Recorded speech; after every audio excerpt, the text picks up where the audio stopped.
Assalamualaikum warahmatullahi wabarakatuh. Baik teman-teman semuanya, untuk materi setelah pengantar yaitu terkait dengan bagaimana sistem peradilan di Indonesia. Ya, jadi kita harus mengenal dulu sebetulnya peradilan. Tata usaha negara itu merupakan bagian peradilan di bawah Mahkamah Agung yang sebetulnya sama dengan sistem peradilan lain, tapi ini merupakan peradilan apa namanya itu umum yang ada karakteristik tersendiri begitu ya. Sehingga kita harus tahu dulu perbedaan-perbedaannya dengan sistem peradilan yang lain. Sekarang kita tahu dulu tentang bagaimana pengertian peradilan. Jadi bahwa peradilan adalah proses penyelesaian perkara melalui lembaga yang berwenang untuk menegakkan hukum dan keadilan. Peradilan dilakukan oleh hakim di pengadilan sesuai dengan peraturan perundang-undangan. Jadi peradilan itu lebih kepada prosesnya ya. Jadi jangan lupa bahwa peradilan itu merupakan prosesnya. Jadi sistem peradilan di Indonesia itu merujuk kepada proses dari penyelesaian perkara.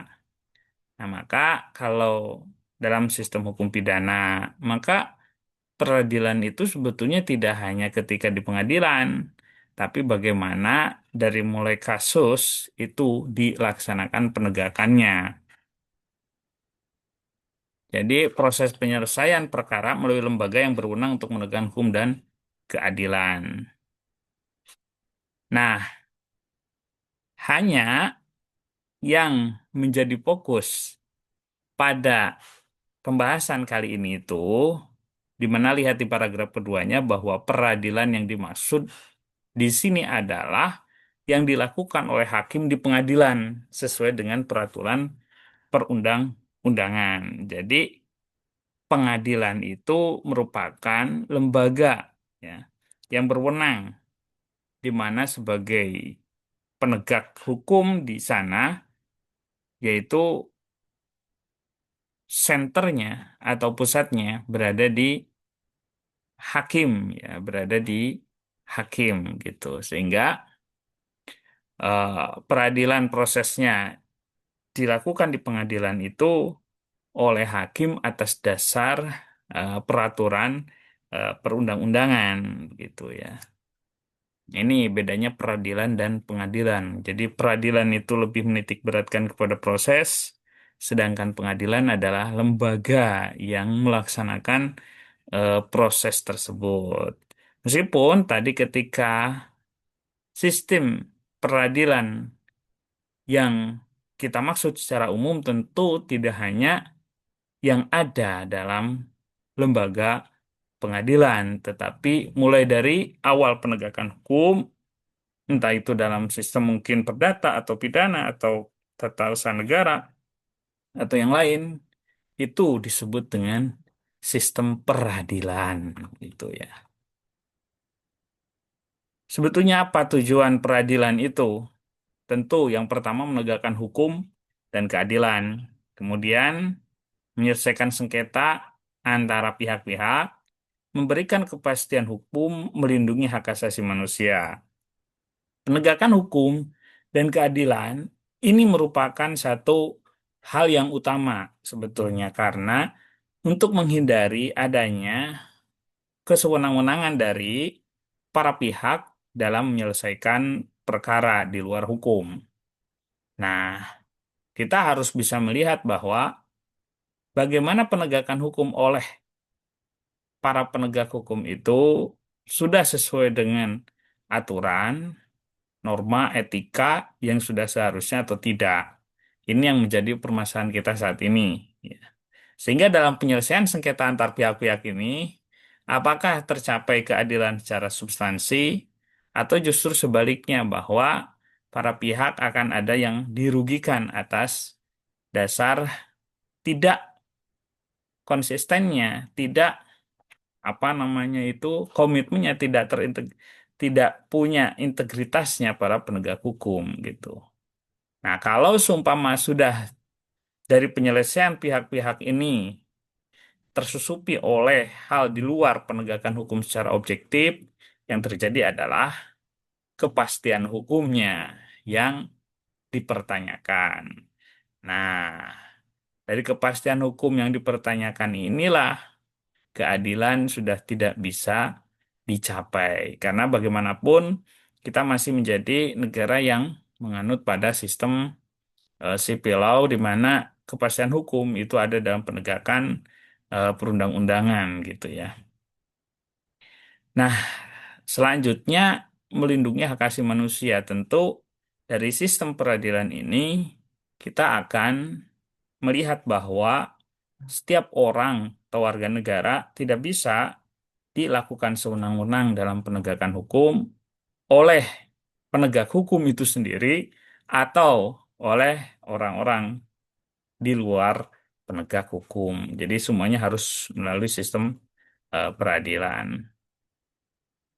Adapun tentu dasar hukum peradilan di Indonesia yaitu Undang-Undang Dasar 1945 yang mengatur secara general bahwa negara kita merupakan negara hukum yang tentu nanti dalam apa pembagian kekuasaan itu secara jelas dicantumkan. Ada kewenangan lembaga Mahkamah Agung ya. Kemudian bagaimana para penegak hukum juga itu menjadi bagian daripada eh, core-nya ya penegakan hukum dalam skala umum bahwa negara kita adalah negara hukum. Kemudian Undang-Undang Nomor 48 Tahun 2009 tentang Kekuasaan Kehakiman, Undang-Undang tentang Mahkamah Agung, dan Undang-Undang tentang Mahkamah Konstitusi. Nah, jadi memang Mahkamah Konstitusi ini dua kamar yang sebetulnya satu atap gitu ya, tapi berbeda karena datang belakangan juga.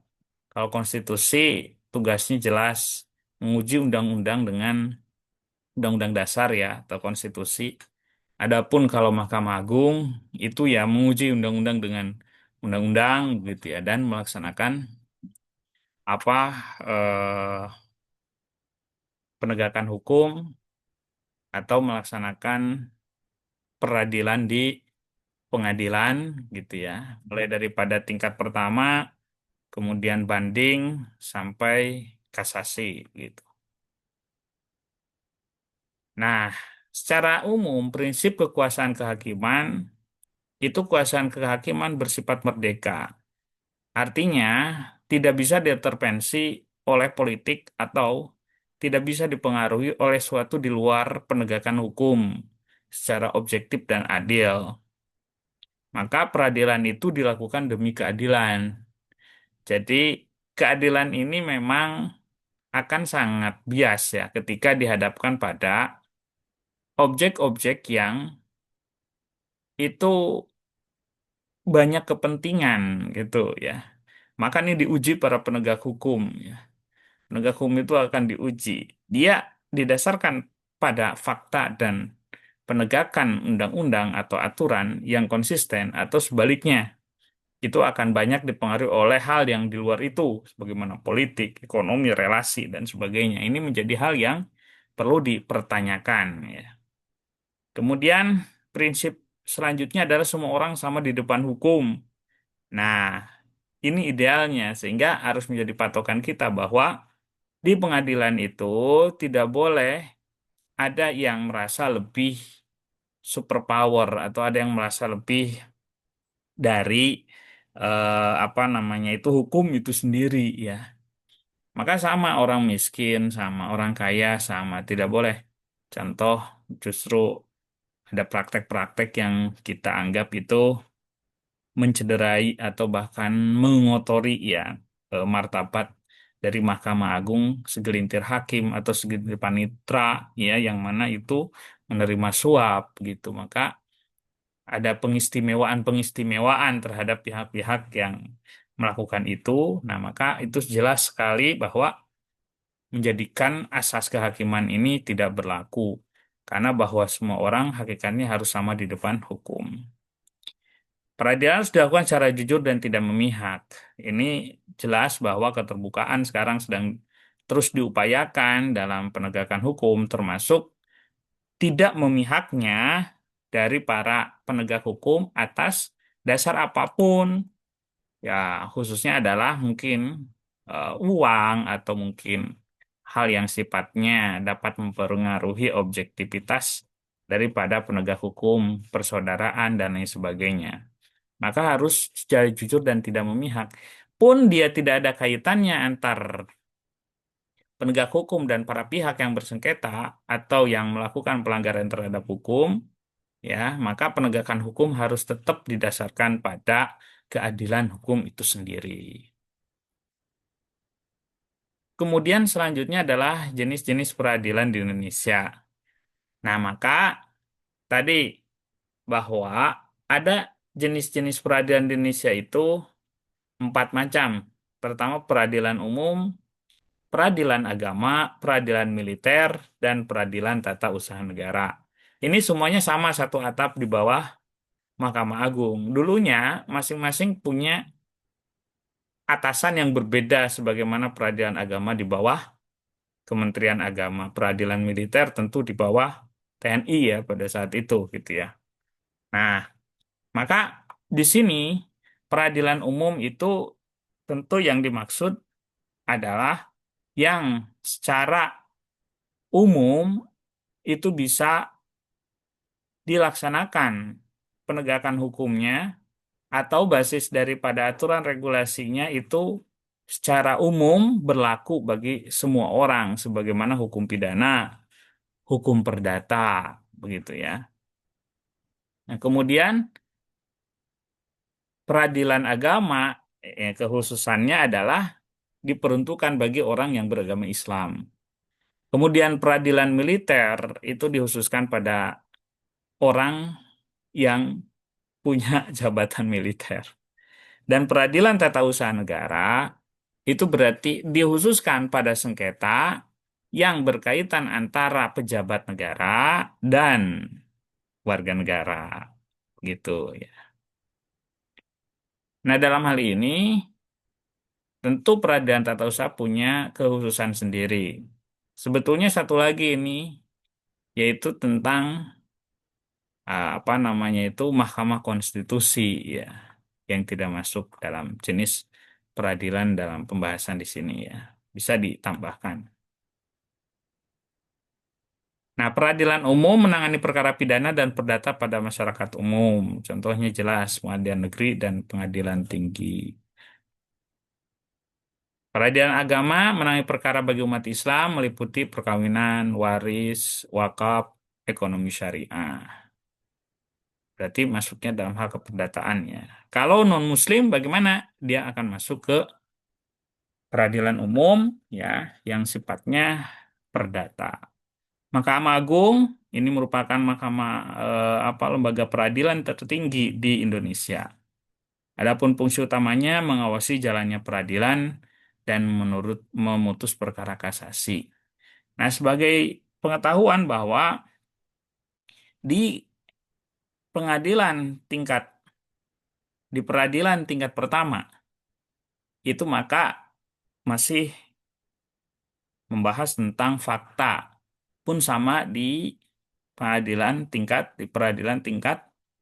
kedua atau banding itu berdasarkan fakta atau yudik fakti artinya memeriksa tentang fakta-fakta di persidangan ya. Sehingga nanti hakim bisa memutus sendiri atau bisa menguatkan dari putusan sebelumnya. Adapun pada apa namanya itu kasasi, maka itu sudah yudek yuris. Artinya adalah bagaimana hakim menerapkan dari hukum, penerapan hukumnya atas fakta-fakta yang ada di persidangan dan atas peristiwa-peristiwa fakta-fakta ya yang ada di persidangan itu akan dilihat secara penerapan hukumnya, mulai dari teorinya, asasnya, dan berbagai macam hal pada wilayah penerapan hukum, bukan lagi melihat secara faktual tentang apa namanya itu keabsahan fakta-fakta atau mungkin barang-barang bukti ya, saksi dan lain sebagainya di persidangan, tapi sudah kepada wilayah penerapan hukum hakim ya pada tingkat banding begitu. Itu yang membedakan antara banding dan kasasi. Kalau banding berarti iudek fakti, kalau kasasi iudek juris ya. Nah, adapun Mahkamah Konstitusi ini tadi dibahas secara khusus sekarang bahwa Mahkamah Konstitusi itu memiliki kewenangan menguji undang-undang terhadap undang-undang dasar, memutus sengketa kewenangan lembaga negara, artinya bagaimana lembaga-lembaga negara yang bersengketa terkait kewenangan itu diujinya di Mahkamah Konstitusi. Jadi lembaga negara itu ada presiden, ada DPR, ada MPR, ada Mahkamah Agung, gitu ya. Nah, itu ada BPK gitu ya kalau di Undang-Undang Dasar. Nah, itu terkait dengan kewenangannya maka diujinya adalah di apa namanya itu Mahkamah Konstitusi gitu. Kemudian memutus pembubaran partai politik. Nah, ini ketika mungkin ada secara internal partai atau mungkin ada hal yang memang secara politik mengharuskan partai politik itu bubar. Nah, itu bisa berbagai macam faktor lah ya. Nah, ini dalam hal apa namanya itu keputusannya itu ada di Mahkamah Konstitusi. Dan terakhir tentu memutus sengketa hasil pemilu yang biasa kita rame secara tahunan gitu ya terkait dengan apakah ada pelanggaran-pelanggaran gitu atau bagaimana yang dikatakan sebagai pelanggaran yang masif gitu, sistematis dan terstruktur gitu. Itu biasanya dalam hal sengketa apa namanya hasil pemilu ya atau mungkin ada hal yang memang secara pengujian oleh Bawaslu gitu ya atau pengujian berdasarkan KPU ada pelanggaran-pelanggaran pemilu yang mana itu bisa diuji di Mahkamah Konstitusi gitu. Kemudian asas peradilan cepat, sederhana, dan biaya ringan, ya tentunya ini menjadi hal yang paling disorot ya ketika peradilan itu tidak melaksanakan asas ini, akan berlarut-larut atau akan menumpuknya kasus, ya akan adanya hal yang membuat para apa namanya itu orang yang bersengketa ya atau yang melanggar hukum itu merasa tidak ada kepastian dalam diri mereka.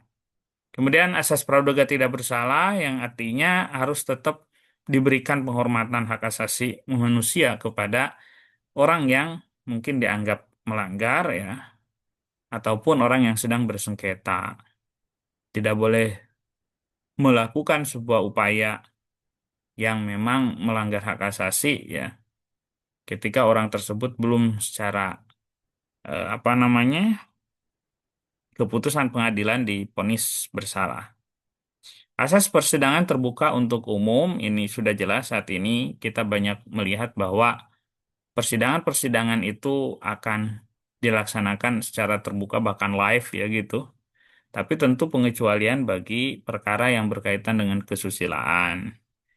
Kemudian asas independensi hakim yang artinya ya hakim tidak boleh terpengaruh di luar penegakan hukum gitu ya.